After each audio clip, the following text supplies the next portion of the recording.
So where was I? I was floating in my white light, having my more intense contractions and bizarrely enjoying the white light. Yeah, I'm a bit strange. Oh, let me just also say, to preface the rest of the video, or the rest of the story, I'm a person who has, and I know it sounds weird saying this, but I do know from experience, I have a very high pain threshold. I'm my own worst critic, but if there's something, oh my hair looks crap, if there's something I can do is I can take pain. I've had a few nasty accidents in my time. I used to go horse riding a lot, and I've also had my Achilles tendon severed, yep, by a shard of glass, and I can take pain. I don't like it, I'm going to be honest with you, but I can handle pain. And I can also handle exhaustion quite well. If there's one thing I've got is endurance. I can go the distance. I've got a lot of faults, but I can take pain and I can go the distance. Before any of you judge me later, seriously. Right.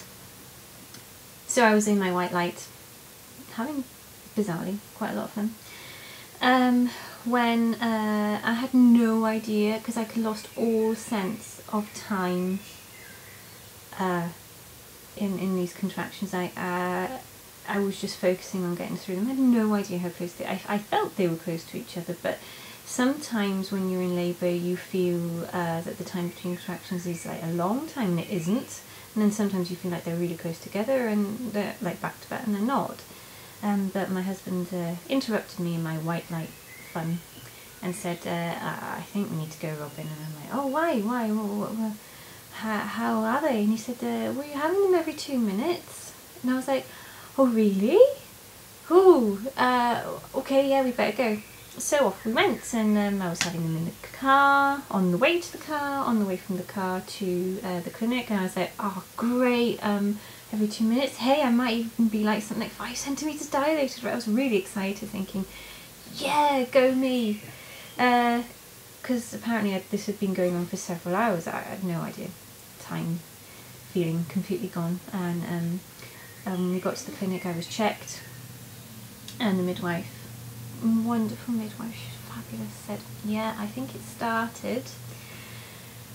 The birth has started, but you're still in the really early stages. And I was like, what? She said, you're 2 centimetres dilated. And I said, you've got to be kidding me. I turned into this hole for the rest of the thing at birth in my head. I didn't say these things because, you know, I like to internalise everything, which was probably part of my problem in the end. I turned into this whole like, John McEnroe, you cannot be serious? For the rest, you know, inwardly telling a note to self, this is not happening. Anyway, 2 centimetres dilated, and she said, but considering your contractions are quite close together, we would like you to stay, because you might suddenly dilate fast. That's what she said. She said, I'm not promising everything, but you really might. She said, the best thing you can do, and bear in mind, it was in the middle of the night, it was like 2:30. She said, walk up and down the stairs and go everywhere you can in the clinic. And there was nothing like, anyway, she said, I want you to do it for the minimum of an hour.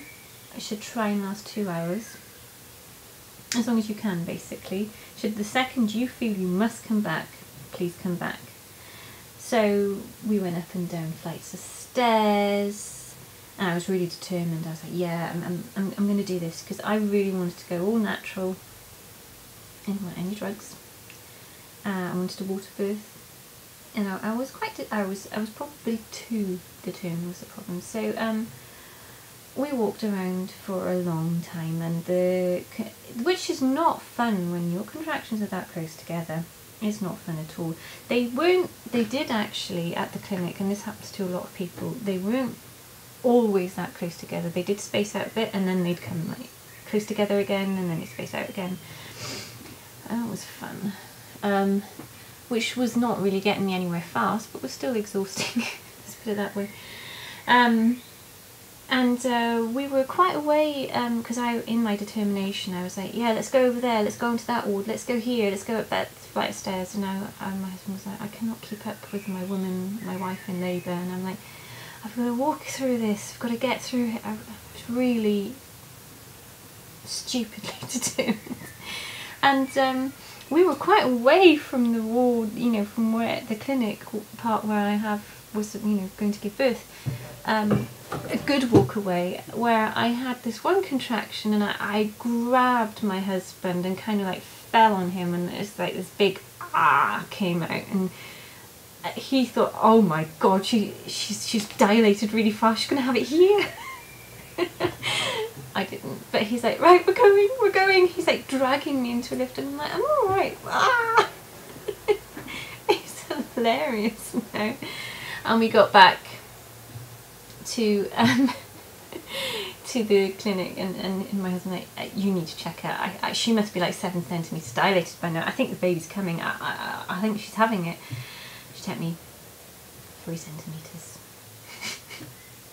And she said, right, we could admit you, because she said, you still might, I'm going to admit you.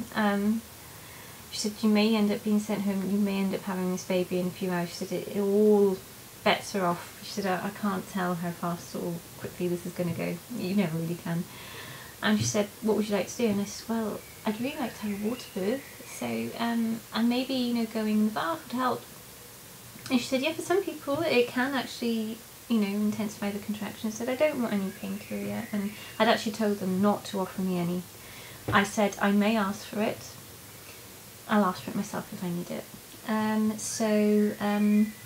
I went into the bath, and my husband like collapsed on the settee. He just couldn't handle it in this kind of room where you have, it's not a birthing suite, it was a room where you go to have contractions basically, but you're on your own in there, and there's a little bathroom with it. And I was holding on to this kind of rope thing which was hanging over the bath, and they were getting really intense, and I could handle it, but it would get to this point of, if I can kind of explain how it felt. Yeah, let's start over here. Contraction would go up, I'd be like, oh god, this is, you know, quite bad, and then it would go down a bit, and then it would go up again, and I'd be like, oh, you know, trying to breathe through it and hang. This rope was, you know, I wouldn't know what I would have done without it. It was fabulous. I wouldn't be able to handle it without that rope and without the bath. Okay, 7 o'clock in the morning, shift change. And up until that shift change, I was having very intense, fantastic contractions, and I thought, okay, this is taking a while, but they're intense, I'm handling it, I've got a serious respect for them, but I'm like, at some point, maybe even by tonight, I was thinking like Monday night, he's coming today, it's going to happen today, I don't know when, but you know, we've got like 24 hours left in the day, or 12, whatever.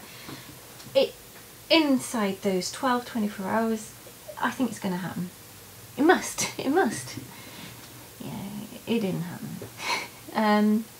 I was sent home, because after the shift change I had another midwife, a training midwife, come in who I hated. I don't know why. She didn't mean to be nasty, I'm sure, but she came in, she flicked on the light, and it was really bright, and I swear the contractions just stopped. And I really hate this woman. I'm sorry, it's horrible, I shouldn't send negative energy out there, and she didn't mean to do it, I know, but I really feel like going back to her and saying, you made this really hard for me, I'm sorry. She gave me an enema, I didn't want one, but she made me have it to get things moving. It didn't help, it just made me feel really uncomfortable and have to go to the loo, obviously. And then I was sent home about 1 o'clock that day. Okay, got home, was really, really disappointed. My mum couldn't believe she could see me. And I was like, right, I'm going to go and have a sleep, because I'd had very, very little sleep the past few days. And my husband said, what do you want to eat this evening? You can have whatever you want. Trying to cheer me up. And I said, I want the hottest curry that the local Indian does. So I got vindaloo. And I ate as much of it as I could, because I do like spicy food, but I can't normally eat that spicy. And sure enough, Monday night, they started up again. I go on to part 3. Bye bye.